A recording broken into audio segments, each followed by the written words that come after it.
Good evening friends, आपका फिर से वेलकम है इस यूट्यूब चैनल पर जिसका नाम है जीके बाई मयंक सर। दोस्तों, हम लोग यहाँ पर राजस्थान के पुरातात्विक स्त्रोत कर रहे हैं और पुरातात्विक स्त्रोत की हमारी 3 क्लासें हो चुकी है। इसी क्रम में आज हमारी चौथी क्लास है। ठीक है, इस क्लास में हम चिरवा शिलालेख से लेकर जावर प्रशस्ति तक के अभिलेखों को, प्रशस्तियों को कवर करेंगे। ठीक है, तो बिना समय को खराब किए हम हमारे टॉपिक को शुरू करते हैं। हमारा जो सबसे पहला आज का अभिलेख है उसका नाम है चिरवा अभिलेख। चिरवा अभिलेख, ठीक है। चिरवा अभिलेख कब का है? तो ये है 1273 का। कहां से प्राप्त हुआ? तो ये प्राप्त हुआ है उदयपुर से। भाषा, इसकी भाषा की बात की जाए तो इसकी भाषा है संस्कृत। और अगर बात की जाए चिरवा अभिलेख की, तो चिरवा अभिलेख का लेखक, इसका लेखक कौन है?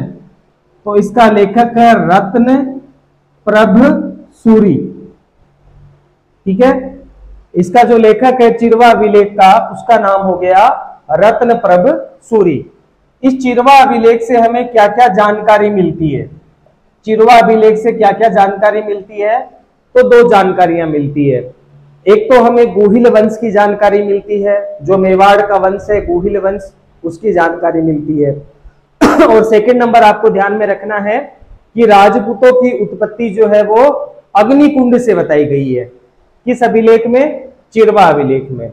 तो 2 जानकारियां मिल रही है। पहली जानकारी, राजपूतों की उत्पत्ति, राजपूतों की उत्पत्ति अग्निकुंड से बताई गई है, अग्निकुंड से बताई गई है। और अगर सेकंड बात करें तो गुहिल वंश की जानकारी मिलती है। गुहिल वंश मेवाड़ का वंश है, तो गुहिल वंश की जानकारी भी हमें जो है चिरवा अभिलेख से प्राप्त होती है। अग्निकुंड सिद्धांत वही है, चंद्रबरदाई ने दिया था कि आबू पर्वत के ऊपर गुरु वशिष्ठ ने हवन करवाया, जिससे 4 राजपूत जातियां उत्पन्न हुई थी। शुरू में मैंने आपको राजपूतों की उत्पत्ति के सिद्धांत वाले टॉपिक में इसको करवाया था। ठीक है, तो ये मेन बातें हो गई हमारी चिरवा अभिलेख से रिलेटेड। चिरवा अभिलेख के बाद में नेक्स्ट जो आ रहा है वो आ रही है डूंगरपुर प्रशस्ति। नेक्स्ट जो है उसका नाम है डूंगरपुर प्रशस्ति। डूंगरपुर प्रशस्ति। डूंगरपुर प्रशस्ति कब की है? तो ये है साहब 1404 की, 1404 की है। कहां से प्राप्त हुई है? तो ये प्राप्त हुई है ऊपर गांव, और ये ऊपर गांव पड़ता है डूंगरपुर में। ऊपर गांव डूंगरपुर से प्राप्त हुई है। अगर इसकी भाषा की बात की जाए तो इसकी भाषा है संस्कृत। जानकारी, इस डूंगरपुर प्रशस्ति से हमें क्या क्या जानकारियां मिलती है? तो इस डूंगरपुर प्रशस्ति से हमें जो डूंगरपुर का वागड़ राजवंश है, उस वागड़ राजवंश की जानकारी मिलती है। वागड़ राजवंश की जानकारी मिलती है। और क्या जानकारी मिलती है? तो और हमें जानकारी मिलती है जो मेवाड़ और बागड़ राजवंश है, इन दोनों को एक ही बताया गया है।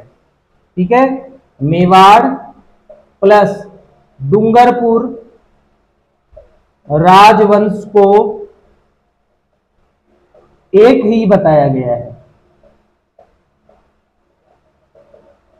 ठीक है, जो मेवाड़ का गुहिल वंश है और डूंगरपुर का जो वंश है, दोनों एक ही वंश है। ऐसा उल्लेख किसमें किया गया है? डूंगरपुर प्रशस्ति के अंदर किया गया है। और डूंगरपुर प्रशस्ति की एक बात और ध्यान रख लेना कि यहां से 24 जैन तीर्थंकरों, 24 जैन तीर्थंकरों की स्तुति का वर्णन मिलता है। 24 जैन तीर्थंकरों की स्तुति कैसी की जाए, उस स्तुति का वर्णन भी हमें डूंगरपुर प्रशस्ति से प्राप्त हो रहा है। डूंगरपुर प्रशस्ति के बाद में नेक्स्ट जो है वो है चित्तौड़गढ़ का शिलालेख। चित्तौड़गढ़ दुर्ग में ही स्थित है ये। तो नेक्स्ट जो है उसका नाम है चित्तौड़ शिलालेख।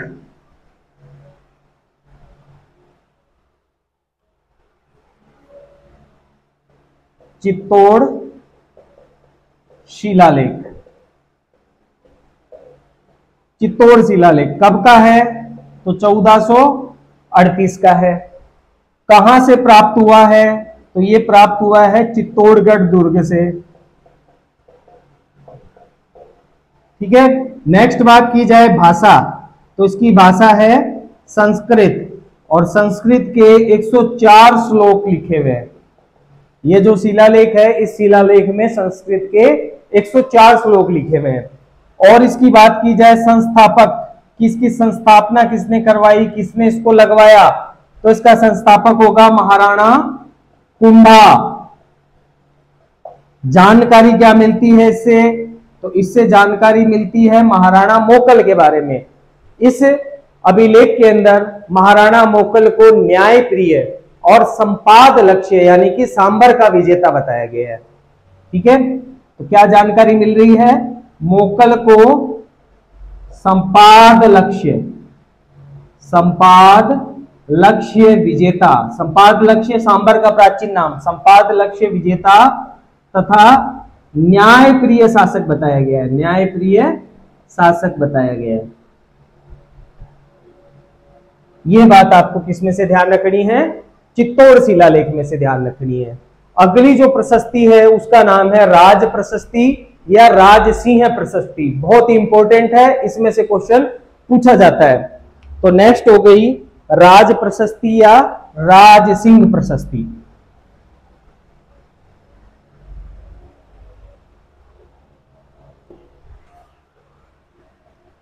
राज प्रशस्ति या इसी को क्या कहा जाता है? राजसिंह प्रशस्ति भी कहा जाता है। राजसिंह प्रशस्ति भी इसको कहा जाता है। कब की है ये? तो ये है 1676 की। कहां से प्राप्त हुई है? तो ये प्राप्त हुई है राजसमंद झील। राजसमंद झील के पाल पर, राजसमंद झील के किनारे प्राप्त हुई है। कहां से? राजसमंद से। और अगर बात की जाए तो इसका संस्थापक, इस राजसमंद जो राज प्रशस्ति है, इसका संस्थापक कौन है? तो इसका संस्थापक है राजसिंह, मेवाड़ का शासक महाराणा राजसिंह। ठीक है। उत्कीर्णकर्ता इसको लिखने वाला व्यक्ति कौन है? तो रणछोड़ भट्ट तेलंग, ये इसके राइटर है। और अगर बात की जाए तो भाषा, इसकी भाषा है संस्कृत, इसकी संस्कृत है भाषा। संस्कृत में लिखे हुए 1106 श्लोक। अगर इसमें बात की जाए कि इसमें श्लोकों की संख्या कितनी है, तो 1106 श्लोक है। कौन सी भाषा में लिखे हुए हैं? संस्कृत भाषा में लिखे हुए हैं। और अगर इसकी बात की जाए तो 25 काली शिलाओं पर अंकित, 25 काली शिलाओं पर अंकित है। देखो, प्रशस्ति का मतलब हो गया प्रशंसा करना। राजाओं की प्रशंसा जिसमें की जाती है वही चीज क्या कहलाती है? प्रशस्ति कहलाती है। प्रशस्ति कभी भी एक पत्थर पे नहीं होगी, वो कई सारे पत्थरों पर लिखी जाती है। मेनली आपको ध्यान रखना है कि प्रशस्ति में राजाओं की प्रशंसा की जाती है। तो 25 काली शिलाओं पर ये अंकित है। अगर इसके बात की जाए इसके भाग या सर्ग कितने हैं, तो भाग या सर्गों की बात की जाए तो इसके 24 सर्ग हैं। 24 सर्गों में से जो 22वां, 23वां और 24वां सर्ग है, इसका जो मतलब उत्कीर्ण है, ये 22वां, 23वां, 24वां सर्ग है। इसको अंकित जो है वो करवाया गया है जयसिंह के द्वारा, महाराणा जयसिंह के द्वारा। जब इसकी मृत्यु हो गई राज सिंह की 1680 में, तो 1680 में राज सिंह की मृत्यु के बाद में नेक्स्ट शासक बना है जयसिंह। ठीक है। तो जयसिंह 22वें, 23वें और 24वें सर्ग का अंकन करवा रहा है। इसमें कुल 24 सर्ग या 24 भाग है। ठीक है। तो 22वां, 23वां, 24वां जयसिंह के द्वारा करवाया गया है। ये बात आप विशेष रूप से ध्यान रखना। और ये 22वां, 23वां, 24वां जो सर्ग है, इसके अंदर राज सिंह की मृत्यु का उल्लेख है। राज सिंह की मृत्यु का उल्लेख है कि राज सिंह की मृत्यु कैसे हुई, विष दिए जाने से हुई, इसका पूरा उल्लेख इसमें किया गया है। एक बात और इसकी ध्यान रख लेना कि ये विश्व की सबसे बड़ी प्रशस्ति है। राज प्रशस्ति जो है मोस्ट इंपोर्टेंट करके लिख लेना, विश्व की सबसे बड़ी प्रशस्ति है, सबसे बड़ी प्रशस्ति है ये बात आप लोग विशेष रूप से ध्यान रखना। और देखो अगर बात की जाए तो हमें ये जो राज प्रशस्ति है इससे क्या क्या जानकारियां प्राप्त होती है, तो ये भी हमें विशेष रूप से ध्यान में रखना है। तो नेक्स्ट हम बात करेंगे कि राज प्रशस्ति या राज सिंह प्रशस्ति से हमें क्या जानकारी प्राप्त होती है।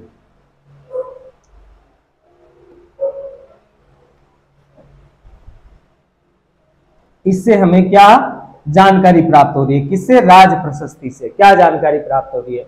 तो देखो पहली जानकारी प्राप्त हो रही है राज संबंध झील के निर्माण का उल्लेख, राजसमंद झील के निर्माण का उल्लेख इसमें किया गया है। ये जो राजसमंद झील है इसका जो निर्माण है वो कब से कब तक किया गया, तो 1662 से लेकर 1665 तक इसका निर्माण किया गया।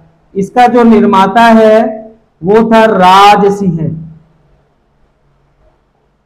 इसको बनाने में लागत कितनी आई है, तो इसको बनाने में लागत आई 1,05,00,000 रुपए की, इसको बनाने में लागत आई। अब ये जो राजसमंद झील है इसका उत्तरी किनारा, इसका जो उत्तरी किनारा है वो क्या कहलाता है, उत्तरी पाल कहलाता है। ठीक है, तो उत्तरी पाल, तो उत्तरी किनारा क्या कहलाएगा, उत्तरी पाल कहलाएगा। और इसी उत्तरी पाल को नौ चौकी की पाल कहा जाता है, नौ चौकी की पाल कहा जाता है, क्योंकि यहां पर जो भी आंकड़े हैं, सीढ़ी बनी हुई है, घाट बने हुए हैं, सब में 9 का आंकड़ा है। ठीक है, आपको 9 की संख्या उसमें मिलेगी, तो 9 का आंकड़ा है, इसीलिए इसको जो उत्तरी किनारा है इसे 9 चौकी की पाल कहा जाता है। और इसी 9 चौकी की पाल के ऊपर ही राज प्रशस्ति अंकित है। ठीक है, तो ये बात भी आप थोड़ा सा ध्यान रख लेना। तो पहली बात इसमें क्या ध्यान पड़ रही है कि राजसमंद झील के निर्माण का इसमें उल्लेख किया गया है। सेकंड नंबर आपको बात ध्यान रखनी है कि मेवाड़ मुगल संधियों का इसमें उल्लेख है। 2 मेवाड़ मुगल संधि हुई थी, पहली मेवाड़ मुगल संधि 1615 में हुई है और दूसरी मेवाड़ मुगल संधि 1681 में हुई है। तो दोनों मुगल मेवाड़ संधि का जो है उल्लेख इसमें किया गया है। तो सेकंड नंबर आप ध्यान रखना, प्रथम मेवाड़ मुगल संधि का उल्लेख। ठीक है, प्रथम मेवाड़ मुगल संधि का उल्लेख। प्रथम मेवाड़ मुगल संधि कब हुई है, 1615 में। किस किस के बीच हुई है, तो महाराणा अमर सिंह वर्सेज जहांगीर के बीच में हुई है। ठीक है, अमर सिंह और जहांगीर के बीच में हुई है। थर्ड नंबर आप ध्यान रख लेना कि द्वितीय मुगल मेवाड़ संधि का भी उल्लेख इसमें किया गया है। द्वितीय मुगल मेवाड़ संधि, द्वितीय मुगल मेवाड़ संधि का भी इसमें उल्लेख किया गया है। और द्वितीय मुगल मेवाड़ संधि जो है वो हुई है 1681 में। किस किस के बीच हुई है, तो महाराणा जयसिंह वर्सेज औरंगजेब के बीच हुई है। ये बात आप थोड़ा सा ध्यान रख लेना। और इससे क्या जानकारी मिलती है, तो और इससे हमें राज सिंह और चारुमती के विवाह प्रसंग की जानकारी मिलती है। राज सिंह व चारुमती विवाह प्रसंग की जानकारी। चारुमती जो थी किशनगढ़ की राजकुमारी थी। चारुमती विवाद में आपको बहुत अच्छी तरह से करवा चुका हूं। राज सिंह के अंदर मेवाड़ के इतिहास में जाकर आप देख सकते हो। किशनगढ़ की राजकुमारी थी, औरंगजेब विवाह करना चाहता था, राज सिंह ने शादी कर ली थी। पूरी कहानी मैंने आपको वहां पर सुना रखी है। किशनगढ़ की राजकुमारी थी।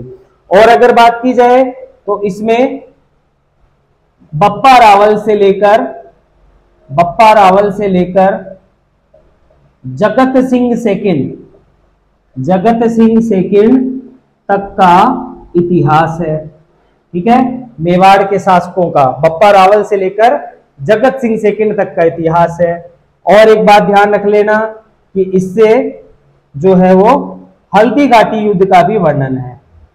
हल्दी घाटी युद्ध का भी वर्णन है इसमें, हल्दी घाटी युद्ध का वर्णन, वो भी थोड़ा बहुत इसमें किया गया है, वो भी आपको ध्यान में रखना है।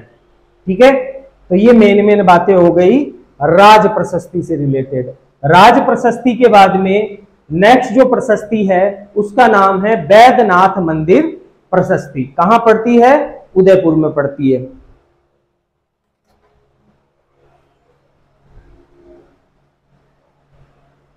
तो नेक्स्ट है बैद्यनाथ मंदिर प्रशस्ति।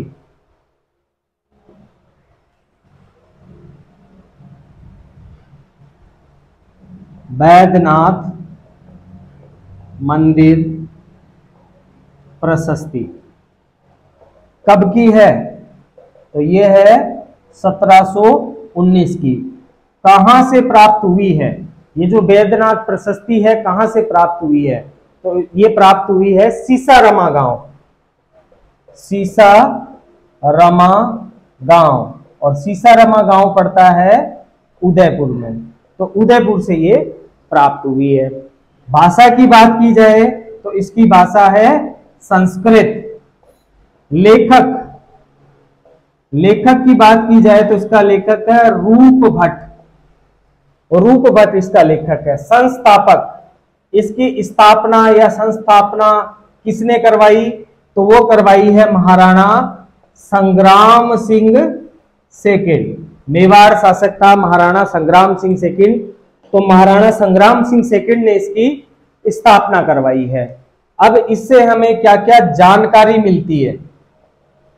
इससे हमें क्या क्या जानकारी मिलती है? तो देखो, पहली जानकारी तो ये मिलती है संग्राम सिंह की विजयों की जानकारी मिलती है। ठीक है, और दूसरी जो जानकारी मिल रही है, दूसरी जानकारी बप्पा रावल के बारे में मिल रही है, कोई बहुत ज्यादा इंपॉर्टेंट नहीं है। ठीक है, कहां से मिला बस इतना आपको ध्यान में रखना है। जानकारी क्या मिल रही है? तो पहली जानकारी मिल रही है संग्राम सिंह सेकंड द्वारा, संग्राम सिंह सेकंड द्वारा मुगल सेनापति को बादनवाड़ा के युद्ध में पराजित करने का उल्लेख मिलता है। ठीक है, और सेकंड नंबर अगर बात की जाए तो बप्पा रावल के बारे में हमें जानकारी मिलती है कि बप्पा रावल को मेवाड़ का जो शासन है वो हारित ऋषि के आशीर्वाद से मिला। इस बात का उल्लेख भी किसमें किया गया है? बैद्यनाथ मंदिर प्रशस्ति के अंदर किया गया है। ठीक है, और ये जो मुगल सेनापति था इसका नाम आप ध्यान रख लेना, रणबाज खान। ये रणबाज खां को पराजित करने का उल्लेख मिलता है। सेकंड नंबर आप बात ध्यान में रख लेना कि बप्पा रावल को हारित ऋषि के आशीर्वाद से मेवाड़ प्राप्त हुआ। इस बात का उल्लेख भी किसमें मिल रहा है? बैद्यनाथ मंदिर प्रशस्ति में हमें प्राप्त हो रहा है। बैद्यनाथ मंदिर प्रशस्ति के बाद में नेक्स्ट जो शिलालेख है उसका नाम है बेणेश्वर शिलालेख। कहां पड़ेगा? डूंगरपुर में।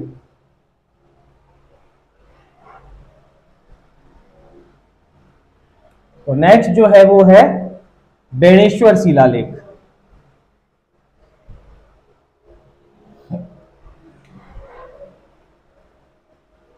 नेक्स्ट आ गया बेणेश्वर शिलालेख। बेणेश्वर शिलालेख कब का है? तो यह है 1866 का। कहां से प्राप्त हुआ? तो डूंगरपुर से प्राप्त हुआ है। और अगर बात की जाए बेणेश्वर शिलालेख की तो इसकी जो भाषा है वो है संस्कृत।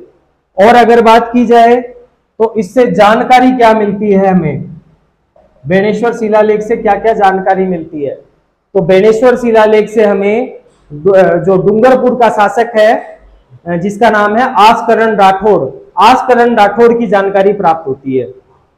तो डूंगरपुर शासक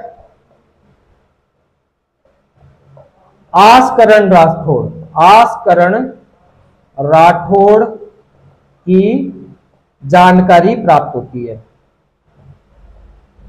अब ये जो आसकरण है, इस आसकरण की पत्नी का नाम था पेमल देवी, पेमल देवी, जिसने डूंगरपुर के अंदर 9 लखा बावड़ी, 9 लखा बावड़ी या इसी को कह दिया जाता है, यहीं पर एक इसने प्रशस्ति लगाई थी 9 लखा बावड़ी प्रशस्ति, उसका निर्माण करवाया था।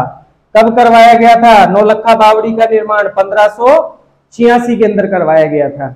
ठीक है, उसके काल का मतलब ये जो बेणेश्वर शिलालेख है ये 1866 का है, लेकिन इसमें जानकारी किसकी मिल रही है? तो 1586 के काल की, मतलब आसकरण के काल की जानकारी मिल रही है। आसकरण के द्वारा लगवाया हुआ नहीं है, आसकरण इससे 300 साल पहले था, जानकारी उसके काल की मिल रही है। तो यहां पर कंफ्यूज बिल्कुल भी नहीं होना है। ठीक है, और मोस्ट इंपोर्टेंट बात इस बेणेश्वर शिलालेख की आपको ध्यान में रखना है कि एकमात्र हस्ताक्षर युक्त, एकमात्र हस्ताक्षर युक्त शिलालेख है, एकमात्र हस्ताक्षर युक्त शिलालेख है। अब इस पे हस्ताक्षर करने वाले व्यक्ति कौन कौन है, तो उनके भी नाम आप ध्यान में रख लेना। पहले का नाम है हीली ट्रेक्टस, हीली ट्रेक्टस, और सेकंड नंबर जो है उसका नाम आप ध्यान रख लेना MM मैकेंजी।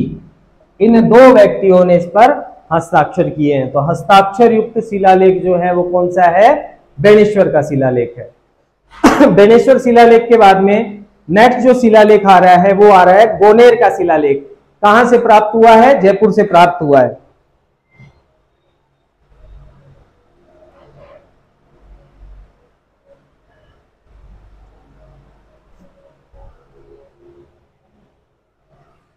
तो नेक्स्ट जो शिलालेख है उसका नाम हो गया गोनेर, गोनेर शिलालेख।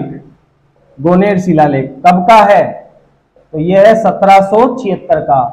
कहां से प्राप्त हुआ है? तो यह प्राप्त हुआ है जगदीश मंदिर, जगदीश मंदिर जयपुर से प्राप्त हुआ है। ठीक है, और इसमें क्या हमें जानकारी मिलती है? तो इससे हमें जानकारियां मिलती है, एक तो देखो जगदीश मंदिर, जगदीश मंदिर की जो तुलना है वो कैलाश पर्वत से की गई है। पहली जानकारी। दूसरी जानकारी ये मिलता है कि जब औरंगजेब ने मंदिरों को तोड़ने के लिए आदेश जारी किया था तो जगदीश मंदिर को बचाने के लिए हिंदुओं ने गौ माता और मुसलमानों ने सूअर की कसम खाई थी। तो इस बात का उल्लेख भी कहां मिल रहा है हमें? इस बात का उल्लेख हमें गोनेर शिलालेख से मिल रहा है। तो जानकारी क्या मिल रही है? तो फर्स्ट जो जानकारी है वो तो मिल रही है कि जगदीश मंदिर की तुलना कैलाश पर्वत से की गई है। ठीक है, और सेकंड नंबर आपको बात ध्यान रखनी है कि जगदीश मंदिर की रक्षा हेतु, जगदीश मंदिर की रक्षा हेतु हिंदुओं ने गौ माता तथा मुस्लिमों ने सूअर की कसम खाई। इस बात का उल्लेख कहां मिल रहा है? तो इस बात का उल्लेख हमें गोनेर शिलालेख से मिल रहा है। गोनेर शिलालेख के बाद में नेक्स्ट जो शिलालेख आ रहा है उसका नाम है बड़वा शिलालेख।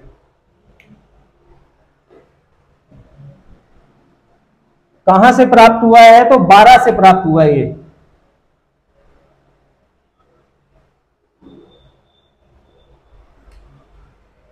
तो नेक्स्ट कौन सा हो गया? बड़वा शिलालेख। कहां से प्राप्त हुआ है? तो 12 से प्राप्त हुआ है। कब का है? तो 238 या 239 ईस्वी का है ये। ठीक है, और अगर इसकी बात की जाए भाषा, तो इसकी भाषा कौन सी हो गई? संस्कृत भाषा में लिखा हुआ है, संस्कृत भाषा हो गई। क्या जानकारी मिल रही है? तो त्रिरात्र यज्ञ की जानकारी मिल रही है। त्रिरात्र यज्ञ का उल्लेख मिलता है, ऐसा यज्ञ जो 3 रातों तक चलता हो, त्रिरात्र यज्ञ। तो त्रिरात्र यज्ञ का यहां से उल्लेख मिल रहा है। और क्या बात हो रही है? तो त्रिरात्र युग, जो त्रिरात्र यज्ञ है, त्रिरात्र यज्ञ करने वाले व्यक्ति कौन कौन है? तो उनका भी नाम आप थोड़ा सा ध्यान में रख लेना। सोमदेव, बलवर्धन और वल्ल सिंह, ये 3 व्यक्तियों ने त्रिरात्र यज्ञ किया था। और ये जो बड़वा शिलालेख है, ये फिलहाल कोटा संग्रहालय में है, कोटा संग्रहालय में सुरक्षित है। तो वर्तमान में ये कहां पर है? कोटा संग्रहालय के अंदर रखा हुआ है। नेक्स्ट जो है उसका नाम है जोगियन हुडेरा सतीलेख। जोगियन हुडेरा सतीलेख चूरू से प्राप्त हुआ है, रतनगढ़ से।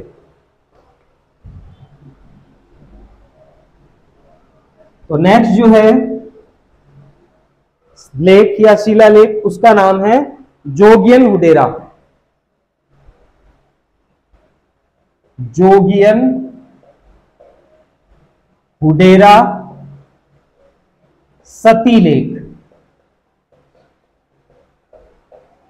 कब का है? तो देखो साहब, कोई निश्चित नहीं है, इसकी जो तिथि है वो निश्चित नहीं है। 2 तिथियां देखने को मिलती है, 1252 भी देखने को मिलती है, 1309 भी देखने को मिलती है। तो कोई निश्चित तिथि नहीं है। अगर बात की जाए कहां से प्राप्त हुआ है, तो ये प्राप्त हुआ है रतनगढ़, और रतनगढ़ पड़ता है चूरू में। भाषा की बात की जाए तो इसकी भाषा है संस्कृत। जानकारी क्या मिलती है?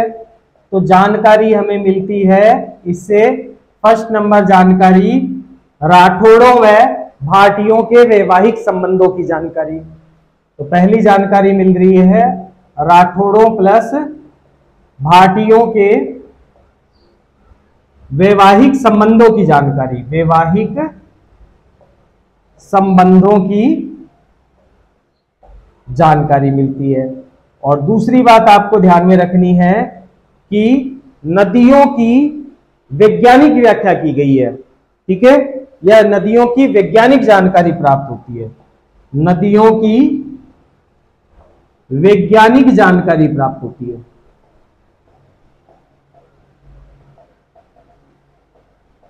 किससे वैज्ञानिक जानकारी प्राप्त हो रही है? तो हो रही है जोगियन हुडेरा सतीलेख से प्राप्त हो रही है। इसमें यही इंपॉर्टेंट है लाइन, बाकी कोई ज्यादा इंपॉर्टेंट नहीं है। नेक्स्ट जो शिलालेख है उसका नाम है खंजरी शिलालेख, खंजरी शिलालेख।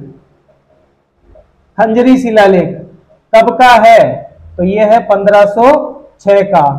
कहां से प्राप्त हुआ? तो यह प्राप्त हुआ है कोटा से, ठीक है? क्या जानकारी मिलती है? तो इससे हमें हाडा शासकों की जानकारी मिलती है। कोटा के जो हाडा शासक है, तो हाडा शासकों की जानकारी मिलती है। लास्ट है हमारा जावर प्रशस्ति। जावर प्रशस्ति उदयपुर से प्राप्त हुई है।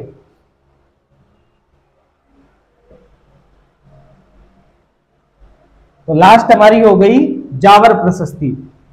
जावर प्रशस्ति कहां से प्राप्त हो रही है? तो उदयपुर से प्राप्त हो रही है। जावर प्रशस्ति, जावर प्रशस्ति कब की है? 1497 की। कहां से प्राप्त हुई है? तो उदयपुर से प्राप्त हुई है, ठीक है? कुंभा की पुत्री, कुंभा की पुत्री रमाबाई, रमाबाई के काल की है, ठीक है? ये जो प्रशस्ति है जावर प्रशस्ति, ये राणा कुंभा की पुत्री है रमाबाई, रमाबाई के काल की है। अब इसमें जानकारी क्या क्या मिलती है? तो इसमें जानकारी मिलती है कि रमाबाई को बागीश्वरी, बागीश्वरी कहा गया है इसमें, ठीक है? पहली जानकारी। दूसरी जानकारी ये मिलती है कि कुंभा का पुत्र था रणमल, रणमल का विवाह श्रृंगार देवी से हुआ, इसकी भी जानकारी हमें इस जावर प्रशस्ति से मिलती है। ठीक है, तो कुंभा के पुत्र रणमल का विवाह श्रृंगार देवी से होने की जानकारी मिलती है। श्रृंगार देवी जोधा की पुत्री थी, आवल बावल की संधि हुई थी, उसके बाद में इस श्रृंगार देवी का विवाह हुआ था कुंभा के पुत्र के साथ। और ये जो श्रृंगार देवी है ये चित्तौड़ के अंदर गोसुंडी की बावड़ी का निर्माण कर रही है। पूरा पढ़ाया हुआ है मैंने, ये ध्यान रखना, गोसुंडी की बावड़ी का निर्माण कर रही है। तो ये मेन बातें हो गई हमारी क्या नाम है, जावर प्रशस्ति से रिलेटेड। अरे इसको रणमल नहीं है, रायमल है, रायमल। ठीक है, तो कुंभा का पुत्र है रायमल, रायमल का विवाह श्रृंगार देवी से होने की जानकारी प्राप्त हो रही है। रणमल इस रायमल का दामाद है। ठीक है, तो रायमल का विवाह किससे हो रहा है, श्रृंगार देवी से हो रहा है। तो ये मेन बातें हो गई जावर प्रशस्ति से रिलेटेड। ठीक है, तो आज तक जो भी मतलब प्रशस्तियां वगैरह है वो मैंने आपको कवर करवा दी है। इसके बाहर जाने का कहीं पर भी कोई भी चांस नहीं है, केवल इसी को रट्टा लगा लीजिए, इसके बाहर जाने की कोई जरूरत नहीं है। ठीक है, होप आपको आज की क्लास समझ में आई। अगर आपको आज का वीडियो पसंद आया हो तो वीडियो को ज्यादा से ज्यादा लाइक कर दीजिए, ज्यादा से ज्यादा सब्सक्राइब कर दीजिए, ज्यादा से ज्यादा शेयर कर दीजिए और इन नोट्स को रट्टा लगा लीजिए। इसके बाहर कहीं जाने की जरूरत नहीं है, ऐसे ही पढ़ते रहिए और अपने कर्तव्य पथ पर यूं ही बढ़ते रहिए। ओके जी, बाय बाय।